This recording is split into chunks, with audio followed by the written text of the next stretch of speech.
What's going on, everybody? It's Roar coming at you with a brand new video, and the release of the upcoming core set Photon Hypernova is about to release some major changes into the game. Not only are older strategies getting powerful new cards to help them keep up with the meta, we are also seeing the full support release for the Kshatri-La archetype, both of which I think are going to make Yu-Gi-Oh! Much more interesting. And of course, with it also being that time again, what better way to discuss these changes than with our monthly tier list? I've gathered some of the decks I think will see the most success or representation and put them all up as options to be ranked against each other in a tier list, but keep in mind that this is a preemptive list, and therefore most of it will come from my opinion because of this, as the TCG does not have any actual concrete tournament statistics to go off of. And that being said, please do not come after me or anyone in the comments for sharing their opinion, as at the end of the day, it's just a card game. But with that out of the way, let's go ahead and get right into my competitive Yu-Gi-Oh! Tier list for the February 2023 format, post Photon Hypernova. So before we get into actually ranking these things, let's talk about the fact that we have our regular tier list format back. So before it was literally tier limit as the top tier, followed by, I think it was like 1.5, 2, and then everything else, or maybe no, it was like 1, 2, everything else. But I brought back the regular tiered format because I think that honestly, tier limit, while remaining the best deck, will no longer be this like unstoppable, unachievable force. The release of the new Kshatri support does in fact assist tier limit by giving access to tier limit's Kshatri, which is an absurdly strong card for the archetype that also lets it synergize even better with the other Kshatri cards such as Unicorn, Fenrir, etc., allowing it to play some more diverse engines and go into cards like Diablosis the Mind Hacker, which is really strong, especially against other tier players. However, Kshatri itself is a direct counter in a sense to tier limit due to its boss monster Kshatri-La Riseheart, which we'll get into more later when we talk about Kshatri-La itself. So it's kind of like a more level playing ground because while tier did get bumped up a little bit, it is going to be nerfed by the release of the Kshatri support as well, though it also buffs it. It's kind of like how Thunder Dragon and Sky Striker, well, Thunder Dragon didn't like buff Sky Striker or anything, but Thunder Dragon was there as like, it wasn't the best deck of that format, and it was probably one of the lower ones in the entirety of the Eternal format back in 2019. However, it was there to keep Sky Striker in check so that the other decks could perform well in the format. It's basically the same thing here, and not to mention that a lot of the decks that died to the Ishizu cards will have a little bit more breathing room because while the Ishizu cards probably will see play, not just in tier limit in some sense, but also in other decks like Nachuria, which we will get to, it is definitely, I don't think it's going to be seeing as much play. Like, we'll probably see, like, you know, instead of like 2-3 Kelbeck, 1-2 Agito, stuff like that, I think we'll probably see like maybe 1 Kelbeck, like maybe a second one and throw it in there as well, and then maybe no Agito at all, and then like 2 or 3 of each shuffler, which definitely still seems like a lot, but it's not going to be as overwhelming as it is before. I definitely think that the Kshatri cards definitely give tier a more interesting way to play. However, if they are going down on the Shizu cards a little bit less, then that'll mean it's a little bit easier to break their board with things like evenly matched because they won't have like the things in the graveyard to go off of. But I still think it is absolutely going to be undisputed the best deck, just not a massive tier 0 dominant threat that it was before. I can't wait to be proven wrong, and then like the next top cut is going to be like 14 tier, and then like 1 Sprite player, 1 Flu player that ends up getting second place like always. But next up we have Kshatri, the crown jewel itself. So this is going to also go into the tier 1 category, probably towards the lower end of tier 1, because Kshatri is definitely a very strong deck. Not only is it a direct counter to tier, but it can set up some crazy end boards with 1 card leading to their Kshatri Shangri-La, which not only gets to block zones, usually 1 on the first turn with the 1 card combo, but it also gets to summon literally any Kshatri monster from the deck, which can give you access to powerful cards like Fenrir or Unicorn, or hell, even something like Ogre, but also including things like Kshatri-La Riseheart, which is their brand new boss monster that's absolutely terrifying. So not only is it a walking macrocosmos, but it is a mandatory once per chain attach a banished card as material each time a card is banished. So basically, it's like Kyoto Waterfront where it keeps replenishing itself when something goes to grave, but instead of like getting counters, you're just attaching free things as material. Like, you literally get to continuously steal anything that touches the grave, so basically almost anytime something is activated. And on top of that, it also has a quick effect detach 3 to target, banish, face down a card on the field. Not just your opponent controls, but it's best for hitting things that your opponent controls because it works amazingly with Kshatri Shangri-La, which again will start blocking zones. But keep in mind, that's all off of one card, not to mention they usually have some other things as well. But if they open that one card combo in literally any extender, not only do they get that, but they also get Diablosis the Mind Hacker, which will rip a card from the opponent's extra deck face down, and every time, or not every time, but once per turn, when a card your opponent controls, or possesses I should say, is banished face down, you can rip from the top of their deck face down equal to the number of their face down banished cards. And with the Diablosis stuff, literally one card combo plus the one extender ends on the Shangri-La blocking 3 zones of your choice, the Arise Heart on board, and the Diablosis, who rips like, I think it's like 7 cards off the top, maybe more than that, and it's just absolutely absurd. But the problem with Kshatri-La is that it is definitely a very fragile deck. So not so much when it comes to hand traps. It does have a good few extenders between Tier 11's Kshatri-La, Scareclaw Kshatri-La, Kshatri-La Birth, and technically to an extent Kshatri-La Preparations if it's a late game. But when it comes to breaking their board or using a blowout card such as Nibiru the Primal Being, the deck definitely has a very hard time playing around or through those because they don't really set up much native negation. Like, the only real, like, negation sort of effect they can set up is something from the extra deck, I think. No, it's not even Photon Lord, so I don't even know what it is. Yeah, so like the closest thing they have to a negate if they wanted to in terms of Xyz monsters would be using 2 ogres to go for Mermail Abyss Gaios. That's kind of funny. But mostly they're just setting up floodgate style cards such as the Arise Heart, but they can even get access to things like Raid Raptor Arsenal Falcon, I think it is, which basically just summons Barrier Statue from the deck. But through all of those like powerful floodgates and stuff, they really don't have many answers to cards like, you know, Book of Eclipse is a really popular one because even if they get Dark Ruler, their Shangri-La will continue to block those zones. So you can use Book of Eclipse, you can use things like, to an extent, if you open like Dark Ruler as well, you can use Dark Ruler and Raigeki, because keep in mind the Shangri-La can't protect itself. And then of course things like Evenly Match, and then like any other thing that get rid of the Shangri-La when it's done. All of these are really easy at breaking the Kshatri-La boards. So while it is definitely a deck where it's like draw the out or die, it is very easy to out in case you see literally any of them. But again, it is still a direct counter to tier limit due to Kshatri-La Rise Heart being a walking macro that also has removal, and so for those reasons it'll also be going in the tier 1 category. Next up we have Branded, and this is specifically Branded Bystial, and after doing some extensive testing myself, I can very confidently say that after Photon Hypernova, this is going to be a solid 1.5 deck. Ignoring the fact that you can easily just murder it by using a D-Barrier in games 2 and 3, Branded Bystial is such an absurdly strong deck. So you're not only working with all of the current things that you have now, like all of the Bystial cards that you have, like Lubellion and then Serenir for consistency and everything, but you're also getting access to cards like, I think it's a Lindworm the Gunhammer Dragon, correct me if I'm wrong, but it is the brand new fusion that requires Albaz and then a Beast Warrior or Wing Beast monster, which is essentially a negate for things from, I think, from the extra deck. And, you know, that alone is really cool, but it's also really good in combination with things like Mirror Jade, because what you can do is you can activate Mirror Jade on your turn, sending an Albion or something else for cost, and then you can chain the Lindworm to negate the Mirror Jade, but it doesn't destroy or anything, meaning that Mirror Jade did in fact send for cost for free, but it didn't have to banish anything. Not to mention that after, on resolution, sorry, on the negate of Lindworm, you can actually non-targeting return a monster to the hand from the field, so that's also like really good for just disrupting the opponent. But the thing I really like about it is that you can bounce something like a Spriggan's Kit or an Aluber back to your hand from your field in order to reuse it in a later turn. That's not the only new fusion they're getting access to in Photon Hypernova, however, as we are also getting Grand Guignol, the Finale Dragon, Grand Guignol. I know neither of those are the way to pronounce it. Someone showed on Twitter, I think it was like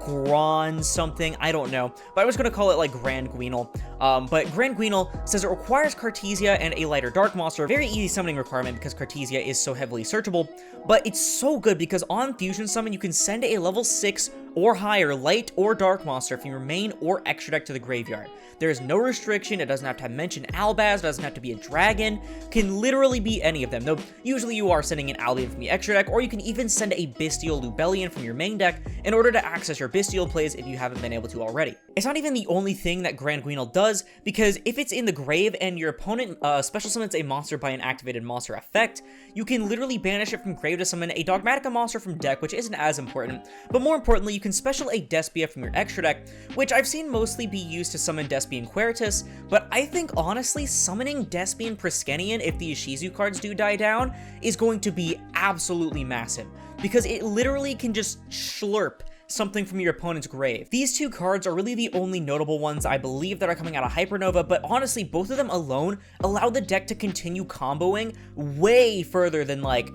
Branded Beast, Mirror Jade, Branded, and Red Pass. You're actively ending on anywhere from like 4 to 6 disruptions, which doesn't seem like much, but considering the amount of consistency and really the recovery and recursion that you also get for your follow-up plays, honestly, all of these combined are enough for me to put it in the 1.5 category, even if it's only preemptively. Not to mention that even though the Bystials will probably go down a little bit in favor due to Kashtira not caring at all about them, the Bystials are still very strong against something like Tier Elements, and so all of these reasons are what's making me put it in the Tier 1.5 category. So next up on our tier list is going to be Traptrix, a classic favorite of the channel, one of my favorite archetypes of all time. For those of you that are joining now onto the channel as a subscriber or just following the channel in general, you might not know this, but we did used to have Traptrix Sarah with MLG sunglasses as the channel icon, until I realized that MCole40 coincidentally did the same thing before, and I was like, huh, okay. So then I changed it to Traptrix Vesicula, which is probably the most known symbol for my channel. It's literally just Vesicula, but with sunglasses and a blunt. But I have changed it to Kit since, but that does not mean that Traptrix has left my heart as one of my favorite archetypes. And honestly, come Photon Hypernova, this might be, well, maybe not Photon Hypernova because we do have to wait until the end of the month, but this might end up being one of my favorite decks to play after February is over. So again, it does not come out technically, the new support in the structure deck, until the final week of February, but this is preemptive for everything, plus we might have an event in that time. I didn't really check which events were going on other than, like, I think it's Leon. But y'all, I am not joking or being biased at all when I say that Traptrix is really solid after the structure deck. So literally the structure deck came with basically every single thing that Traptrix needed in order to actually get into the game. They have amazing extension in the form of Traptrix Arachnocampa and their new field spell Traptrix Orchard, which allow them to get free specials from hand or even additional normals for those very common hands when you open multiple normal summons, which is really good when you consider the fact that cards like Traptrix Mantis and Dionea aren't even once per turn. And then the best extension, of course, comes with the new Traptrix Holtea, which is essentially an in-archetype Shade Brigandine, which was a card that they played for a while, but the problem was that while it did get you that rank 4 on turn 1, it didn't really do anything after that, and it sucked to draw. But not only is Holtea a trap hole that you can directly set or add from deck using Sarah or Mermelia respectively, but you can also use the effect in Graveyard in order to banish it from grave and special literally any Traptrix monster from your graveyard, including a Link monster, which is really good in combination with a card like Traptrix Pudica, which not only searches your brand new field spell to make it really easy to access, but also on special summon gets to banish a special summon monster your opponent controls, which does let them get a monster back during the next standby, but it's really just a facade in order to get them to fall right into your trap holes. Speaking of trap holes, they also topped off with the brand new Delusion Trap Hole, which is just such a great card by being a trap hole that doesn't require a specific trigger, but rather allows you to activate it whenever you really feel like, so long as they met the condition of summoning a monster with 2000 or attack. But it's also really good against a thing like Tier Elements Kit Kalos, because while it does destroy it, it can also banish it immediately from the graveyard, similar to Bottomless Trap Hole, which can prevent it from getting the Mill 5 floating. Speaking of Tier Elements, Traptrix has become a Tier Element murderer, with not only cards like Gravedigger's Trap Hole from their older waves of support being really strong against here, but Traptrix Pinguicula is basically a custom card, which for the cost of just any 2 level 4 monsters, while it has material, it's unaffected by both traps and the activated effects of any monsters with the same type as any of those materials. And then not only on top of that, does it also allow you to detach to add any Traptrix monster for even more consistency or extension, but also if a monster that is owned by your opponent is sent to the graveyard or banished by card effect, you can non-target attach one of those monsters as material to the Pinguicula. So basically, when your opponent activates the effect of a tier monster in grave, you can basically attach the tier monster, negate the fusion summon, and now your Pinguicula is unaffected by Aquas. On the topic of Gravedigger's Trap Hole, that used to be the only real way other than Lord of the Heavenly Prison in which Traptrix would be able to actually output damage, but did I mention that they got an archetypal access code talker? So while it's not exactly access code talker, Traptrix ATYPUS is just such a strong card for going for game, not just juicing all of your Traptrix monsters by 1,000 attack, putting cards like even Traptrix Mantis up to like 2,500 attack, but you can also mass negate things equal to the number of plants and insects you control, and then you can non-target destroy one of them by banishing a normal trap from your graveyard. Literally every single problem that I had with Traptrix as a deck before, and funnily enough that I even asked for in a way of a support, were kind of just completely fixed by all of these cards. And while it's definitely not going to be like an absolute monster, being able to power out generic rank 4 such as Abyss Dweller this format, or even Baguska the Terribly Tired Tapir, is going to be absolutely massive, especially in a format where tier is still so dominant. Be on the lookout for the end of the month though when the Traptrix structure deck does come out, as I will have 3 separate videos on it, one of which being a triple structure deck profile for those that want to get into the game or get a really strong budget deck for just $30. Another one will be a regular deck profile utilizing outside cards that will be great for the format, and then one of them will be a separate combo tutorial video so that you can know exactly how to play your new Traptrix strategy. Until then though, Traptrix is going to be the first in our tier 2 category on this list. So next up is a deck getting support directly out of Photon Hypernova, and that is Plunder Patrol, and I'm gonna put Plunder Patrol probably above or below Traptrix is the real question. So I think I'm going to put it above Traptrix, and that's probably because if you haven't been paying attention, you might not notice that Plunder Patrol has actually been already topping regionals here and there, showcasing that it is already a quite competent deck as it is. However, Photon Hypernova is just making this deck so much stronger by giving it Plunder Patrol Ship JORD, the fabled legendary Earth ship that Plunder Patrol players have just been begging for so long, and honestly, it really does not disappoint. Plunder Patrol Ship JORD has many fantastic effects, and even ignoring the free Rhoda for any Plunder card and special summon from deck, just from your opponent special summoning a monster while you have something equipped to it, the other 2 effects are where the card really stands out. So not only can you basically just add back a free Plunder Patrol card from your graveyard and place it into your Pendulum Scale, but the Pendulum effect allows you to declare any attribute you feel like, except for, Laugh, obviously, and then create a token of that attribute to both fields before placing itself back into the extra deck. So this not only puts it back into the extra after using its good effects, meaning that you don't have to worry about playing multiples or losing it or anything like that, you can just summon it back later, but it also gives you a free token on your board to go for a, to basically replace itself on board and go for either a level 8 synchro play or to go for a Blackbeard. But really, the amazing part is that giving your opponent a token is super, super strong for letting you access any Plunder Patrol ship from your extra deck on that first turn, meaning that you can access the really strong boss monster Plunder Patrol ship list and get a free monster negate plus special summoning without the need to play their old fusion spell, Plunder Patrol. I think it's shipping. Ooh, what a rough name. But having the token on the opponent's field is not just good to give you a free attribute, but it's also amazing against a deck like Kshatri-La this format, or even Kshatri-La, because the Kshatri-La cards must have all of the main monster zones open in order to special summon themselves from hand. So you're basically locking all of their Kshatri-La cards to stay in their hand unless they open specifically Birth and a normal summon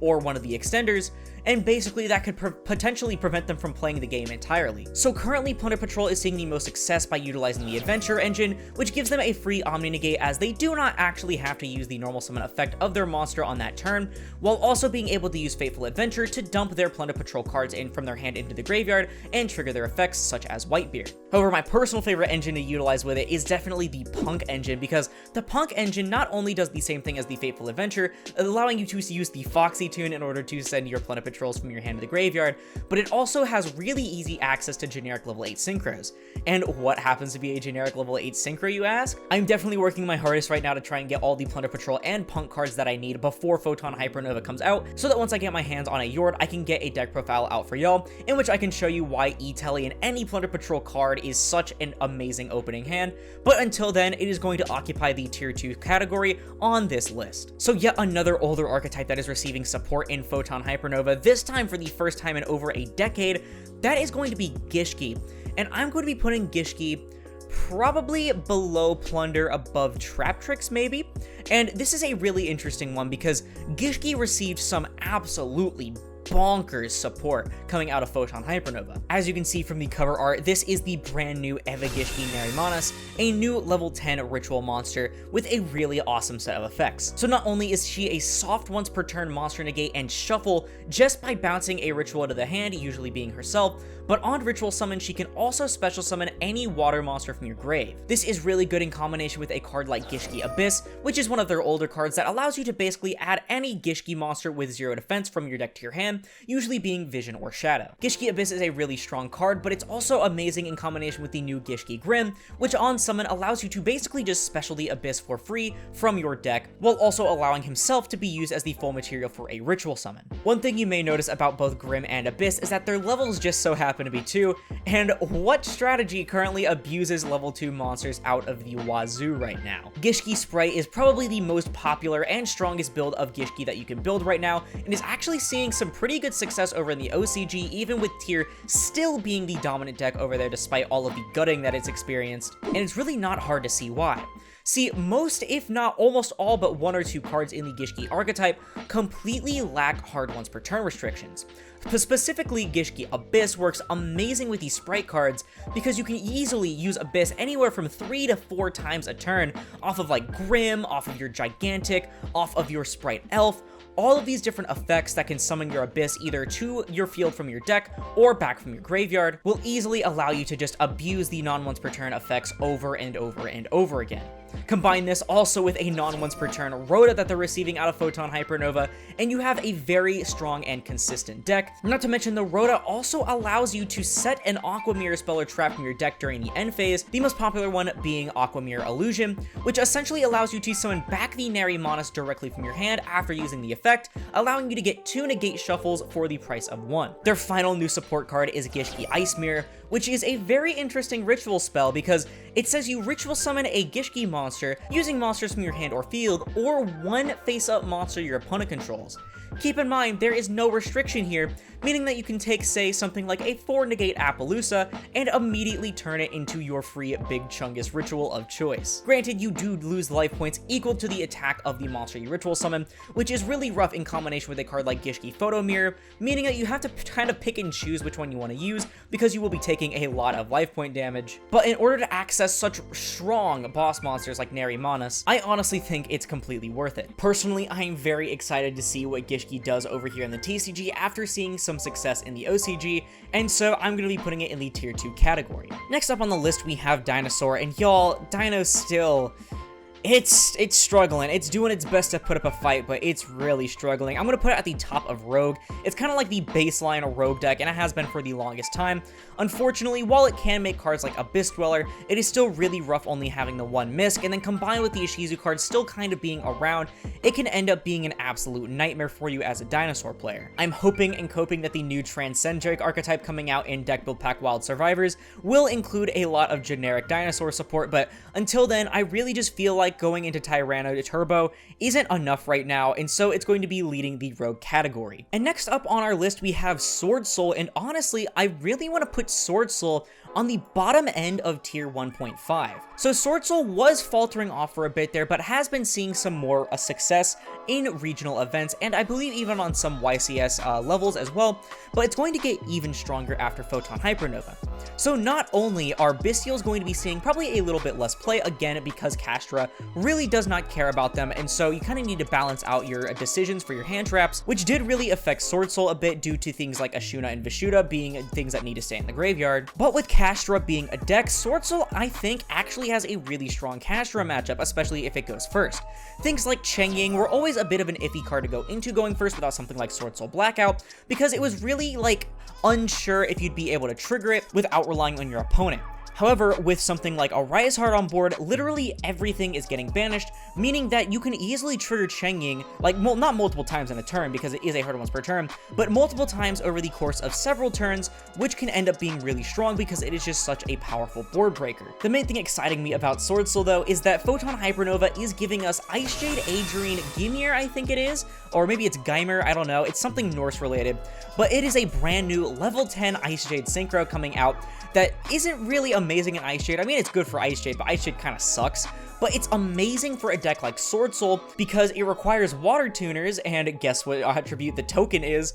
but it's really good for going up against a matchup like Tyr by allowing you to banish things from your opponent's grave while also giving all of your monsters protection from really strong blowout cards. I don't think Sword Soul is going to be like a super like meta deck like it used to be. We're way past its peak of winning Nats back in 2022, but I think it does bump up a peg towards the bottom of tier 1.5 because of these new changes come post Photon Hypernova. Next up we have Madolche, and I'm going to be putting Madolche in the tier 2 category. So unfortunately, Madolche is going to get a little bit more difficult come post Photon Hypernova because of the release of Kshatri-La, and Kshatri-La or Rise Heart being such an annoying boss monster for them to face. This not only affects most of their Madolche plays, even ignoring the fact that it makes Petting Cester a little bit stronger, but it also really heavily affects their Ishizu plays, which makes up a good portion of why the deck is so playable right now. Personally, I think Madolche is going to go down just a little bit in terms of strength due to Kshatri-La being such a dominant threat. Next up we have Invoked variants, and Invoked only seems to be getting worse and worse. While it did have its choices of plays with the tier limit cards,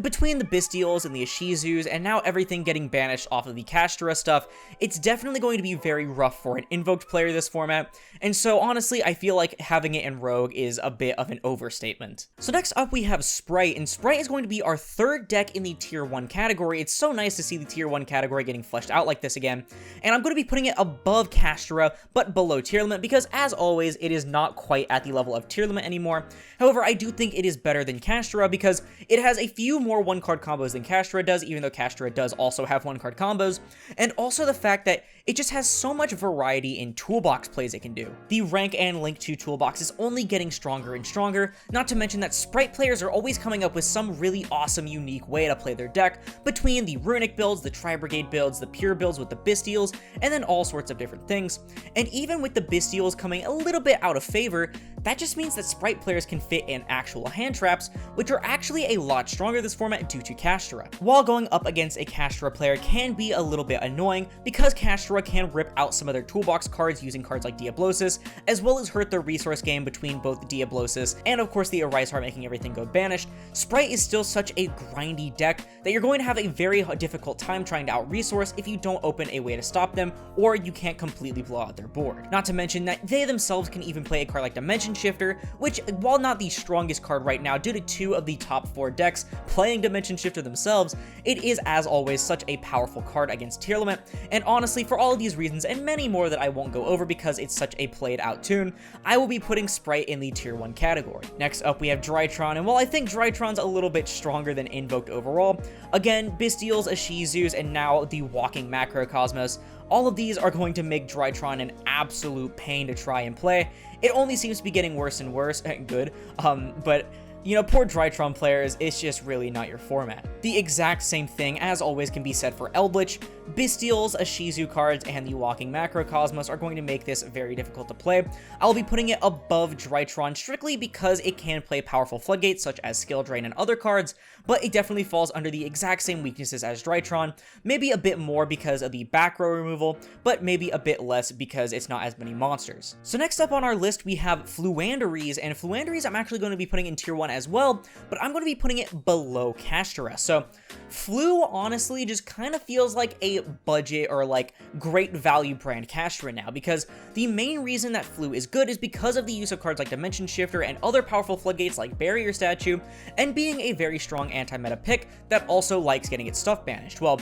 take that, crank it up by 1,000,000, and give you the exact same Shifter and even Barrier Statue lock, and you basically have Kshatri-La, except the difference with Kshatri-La is that it has very strong boss monsters other than Empen, doesn't die to a single hand trap, can play without opening their very specific one-card combos, and actually very heavily benefits off their things getting banished, because while getting their stuff banished usually trigger the floating of the Plunder stuff to add back to hand, and then, you know, can add back with Toucan as well. The Kshatri-La stuff actively wants to get banished because of their cards like Kshatri-La Papyrus and other cards like Kshatri-La Big Bang wanting to be banished in order to flow into some very, very strong effects. Granted, Plunder does have access to powerful cards like HARPIE'S Featherstorm. I do think Kshatri-La is honestly kind of just a better version of Plunder, even though it is definitely going to be the more expensive version in case you are looking for an anti-meta deck to play, but for all of these reasons, I will be putting Plunder just under Kshatri-La in the tier 1 category. So next up we have Exo-Sister, and y'all, Exo-Sister is just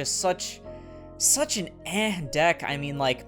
Honestly, I'm tempted to put it below Madolche here because it doesn't have access to the removal that Tiramisu gives you. But like Exosister just only keeps getting weaker as Tyr becomes just slightly less strong of a deck, but also with new archetypes coming out that do not care about their graveyard. Literally, it's really only amazing against something like Tyr, specifically a Shizu Tyr, because not only is it playing things like Shifter, but it's also playing things like their in-archetype Abyss Dweller-like effects. But the problem is that not only are we getting another deck that also plays Shifter and doesn't care about its graveyard, like literally Kashtira could not care less about its graveyard, but even Tyr now has become a lot more resilient to cards like Dweller and Shifter, not only by making things like Baguska, obviously, but also by using the Kashtira cards, which can just easily allow them to make rank 7s instead and go for generic Kashtira plays. Ending on a single, like, banish, or maybe even two off of, like, I think it's like Magnifica, or not Magnifica, but it's the Mikalis, and I think it's like, it's Returnia, I think, because Vadis is the one that specials, right? I think Returnia is the one that banishes. Ending on like a double banish and then like a Shifter isn't really enough, which sounds kind of wild considering how strong that was like a little bit ago. And even a card like Necro Valley really doesn't affect a deck like Kashtira, and just with so many new decks coming out or getting new support that makes them not care about these cards, it just becomes worse and worse for Exosister players to try and play. Therefore, it'll be going in the tier 2 category. Next up on our list, we have Draco Slayer, and I'm also going to be putting Draco Slayer in the tier 1.5 category. So again, as I said in my top 5 budget decks video, which you should totally go watch if you haven't already, if you're looking for fun yet inexpensive decks to play in the current format, I did mention that my knowledge of this deck is kind of surface level overall, admittedly. Like, I don't really know all of the crazy combos that you can do with it, but I do know a lot of the end boards can end on some pretty nasty stuff. Things obviously like Appaloosa and Savage Dragon, Bear, and stuff like that, but also powerful cards like Abyss Dweller and Necro Valley, which aren't all that strong now, but you can also access some other awesome toolbox cards from the extra deck. My favorite personal use with the Draco Slayer strategy, though, is the fact that none of their extra deck monsters are hard ones per turns,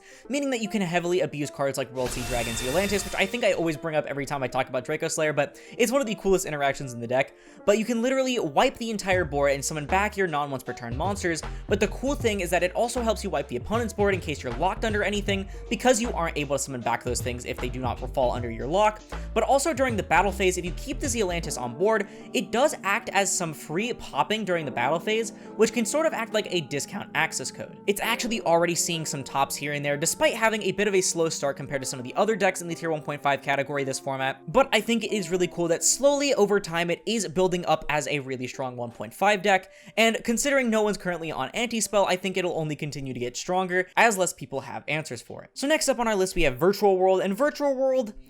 I mean, okay, so it doesn't die as hard as things like Eldritch and Drytron do. It does have plays under things like Shifter effects, but it is still a very weak deck, and honestly, Shen Shen being just a worse version of a Rise Heart is just really unfortunate for the deck. They can still play cool floodgates like Zombie World, and honestly, I feel like they could even access something like Skill Drain because all their things work in hand, but I feel like it's still not the format for Virtual World, between being really clunky in general, and then all of the powerful cards that the tier 1 decks are utilizing, powerful floodgates specifically. I really feel like that Virtual World is going to struggle in a format like this, and I'm still coping on that support Konami. Next up we have Math Mech, and y'all, you can't even activate Circular under Shifter effects. Like, between two decks using Shifter and one of them having a walking macro, Math Mech it's just in such an awkward spot. I'm putting it above like Invoked because the Adagnister builds are a little bit less fragile to that, not to mention they can play a bunch of hand traps, which have gotten a little bit better in this upcoming format. But when it comes to pure Math Mech, or even trying to do Math Mech stuff like in general, honestly, just stick to Master Duel while you can. Next up is Earth Machine, and I think Earth Machine is also not in a great spot. I'm gonna put it above Virtual World because at least it's not like discount Macrocosmos with Shen Shen, and they do have more plays now that the Shizu cards are probably gonna bump down a little bit, not to mention they really don't care much about Bystials aside from like Ruin Force, but they do have some pretty interesting plays, especially as a resource heavy deck, so you can even outgrind decks like Sprite in certain matchups, and also they can have some really funny time access with things like Gustav Max. They definitely are not the strongest deck that you can play in the rogue category. However, I do think that they are not bad at all, which is really funny considering my whole vendetta against Earth Machine players. So next up on our list, we have Rika Sun Avalon, or just Plant Link in general. And I actually had in the last couple of tier lists, I think it's like the last 2 or 3 maybe, I did have some people that were a bit salty that I didn't have Rika Sun Avalon, and unlike Earth Machine players, they actually showed me evidence that they were in fact topping here and there, and honestly, I do think it's much better of a deck compared to Earth Machine, so much so that I think because we don't have enough concrete evidence of how Traptrix will specifically play other than like what we have been testing online, because I haven't seen it do too much in the OCG specifically, I'll probably put it just above Traptrix. Actually, I don't know how it fares against shifter-like effects. Actually, don't know how it fares against like shifter-like effects, so I'll probably put it just under Traptrix. I think that Rika Sun Avalon honestly still has some plays going for it. As always, Rika Cone is just such a broken card, and it can be really good for outing things like Kash or Shangri-La, especially because it does tribute without actually having to destroy, which Shangri-La can protect itself from. Not to mention that Kash almost never has any spell and trap interruption or any ways to interact with it. Therefore, you can use a lot of your very powerful back row in order to out your opponent's board using the Cone, because Cone is a soft once per turn, keep that in mind if you open multiple, but you also have access to some really powerful floodgates in the form of, I believe, was it Rivalry or Gozen Match? Honestly, both of them are really strong against certain decks of the format. Gozen specifically is huge against a deck like Kashtira, and while I don't know like the most about Rika Sun Avalon as a deck, I can confidently say that it does belong in the tier 2 category, and I do apologize for not acknowledging it before. Next up, we have Naturia Ishizu Vernisylph, and this is a bit of an interesting one because Naturia definitely struggles against more shifter effects. All of their stuff really wants to hit the graveyard, and so obviously the Naturia Ishizu Vernisylph builds will suffer a little bit there. However, with the runic builds, you actually have more outs to things on people's end boards. You know, you can easily use something like Freezing Curse or Brilliant Flame, not Brilliant Flame, Flashing Fire. I always mix up the OCG names with the localizations, but you can easily use those two cards to break apart a Kashtira player's board, specifically hitting things like the Arise Heart, which could give you the most trouble by banishing your stuff, and the Runic Engine just fares so well with the small Naturia package, not to mention that against other players using Runic or any other heavy amounts of spells, you know, like Flu, Nat Beast is just such a powerful card. So keeping that in mind, I think I would like to put it still in tier 2. If the shifter stuff wasn't going around, like if Kashtira wasn't a thing, well, I mean, obviously Kashtira has to be a thing, but if it didn't die so hard to shifter-like effects, it'd probably be at the bottom of 1.5 or even above Sword Soul. But I'll put it in tier 2, probably above Plunder and Gishki, and obviously Traptrix as well, because we do know more about what Naturia can do as a whole over here, rather than our speculations for things like Plunder and Gishki, so I'd rather be safe than sorry. But I don't think Naturia's game plan has changed too much, other than, you know, swapping between like the Runic package and like some of the other things in the deck, and it still remains a very powerful deck, capable of putting up some really nasty end boards, and even they can take some really great use out of things like Kashtira Fenrir. You do just have to watch out for the Kashtira matchup yourself though, because even ignoring the walking macrocosmos, you do still have to deal with things like Unicorn ripping apart your extra deck, which can be a bit annoying. So that's probably the main matchup you do have to watch out for, but against some of the other top decks right now, it does have a pretty favorable matchup, and it is a really fun and strong deck to play right now. So next up we have Dragon Link, and I'll probably put Dragon Link maybe above, I definitely want to put it above these two, that's for sure, but above or below Rika Sun Avalon is the question. So maybe, just as a test, I'm going to be putting it below Rika Sun Avalon. It can probably be pretty interchangeable here, but Dragon Link, while it doesn't, like,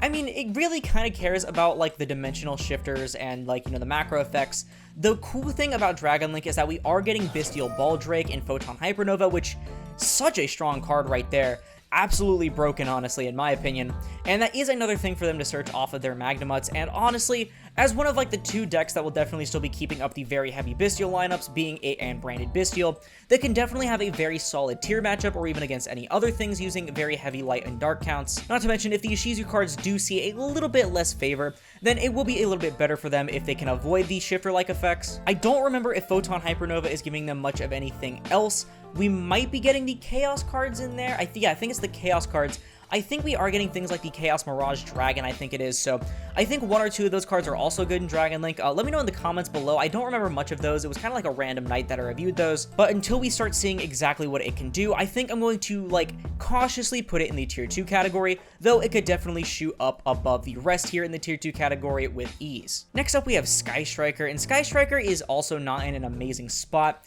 So granted, less Ishizu and less Bestial cards does mean that it will have a little bit of a better time against certain things, games. However, with shifter-like effects going around, it is still really rough for Sky Striker players. They really just have a hard time without their graveyard resources, especially compared to other decks. I don't think Photon Hypernova is buffing them in any way, shape, or form. Correct me if I'm wrong in the comments, but I really don't think it can go higher than the Rogue category of this format. Next up, we have Tri-Brigade. Specifically, I'll be talking about Bird Up, and I still think Bird Up is a very strong deck. Personally, I'll put it so above or below Gishki is the big thing. I think I'll put it probably below Gishki. I don't know, actually, honestly. I think because I know more exactly of how this deck can perform,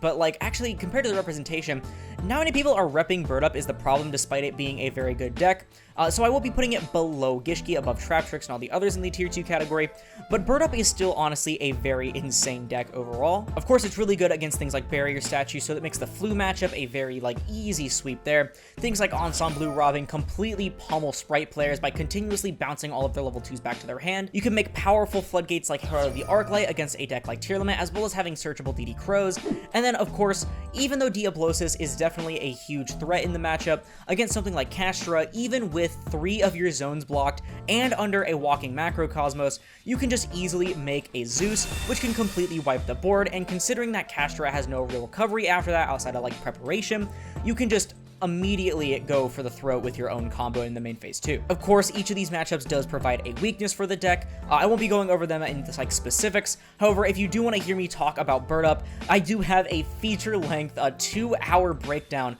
over everything you need to know about the deck, being my deck profile, my ratio of my explanations, what every single card does, 10 plus combos, pros and cons, as well as just general thoughts on the deck period, and they do still hold up despite being around a month old now. So if you haven't seen it already, I'm pretty sure most of you have, but if you haven't, be sure to check it out up in the annotation in the top right, because otherwise I'm not going to be talking too much about Bird Up. I will be placing it though in the tier 2 category. And then our final deck on this list is going to be Marincess, and Marincess doesn't care about Bestials, they do care about Ishizus, and they really don't like walking macros. Because they can do the funny Zealantis lock and stuff, I will put him above Virtual World. I think that it definitely does still have its place in the format, especially because hand traps are slightly better and they can place so many of them. But with so many shifter-like effects, and then other things hitting their graveyard like the Ishizu cards, but mainly the shifter-like effects, I feel like Marincess will have a bit of a hard time because the graveyard is such an important resource for them. Come Cyberstorm Access, I think it'll definitely go up a little bit, maybe even up to tier 2, because we are getting the new Ice Shade Adrian Ron, but until then, it'll be taking the rogue spot of this list. And so that is going to be doing it for the tier list. Definitely one of my more scuffed ones and one of my longer ones. I've been recording this for almost an hour. But I feel like for the most part, this can be fairly accurate. The tier 2 decks can probably be interchanged with each other at will. Tier 2 is definitely one of those like messy regions where like you can easily bump certain things to 1.5, bump them down to rogue, and then easily just swap them around with each other. I think tier 2 personally just doesn't really have, other than like Exosister and Bodolce here, it doesn't really have too much of like an actual tiering. But other than that, I think this is a fairly accurate list. I tried to gather some of the better, still playable decks that weren't like, because, I mean, some of these are kind of, like, really bad right now, but they're some of the more playable decks compared to other things. However, I did end up leaving some of them out. I don't have any of the new Amazing Defenders archetypes on here. And then I know Valance, I think, got a brand new Fusion and maybe some other cards coming out of Photon Hypernova that makes them pretty good. I didn't put them on here because I didn't really think about them much at the time. Let me know your opinions in the comments below, though, because that's going to do it for the video. If you liked it, please sure to leave a like, as I'll put this video and the channel into your recommended. And if you like this content and you want to see more like it, like the rest of my tier list, I'm trying to make one every single month, and I have been successfully for the past, I think, like 2 years now, but also just more generic tier lists in general, then perhaps consider subscribing because it supports the channel more than anything else, and it's absolutely free. Not to mention, it'll help us reach our goal of 5,000 subscribers by the end of the year. But once again, thank you all so much for watching, and I'll see you in the next one. This is Aurora, signing off.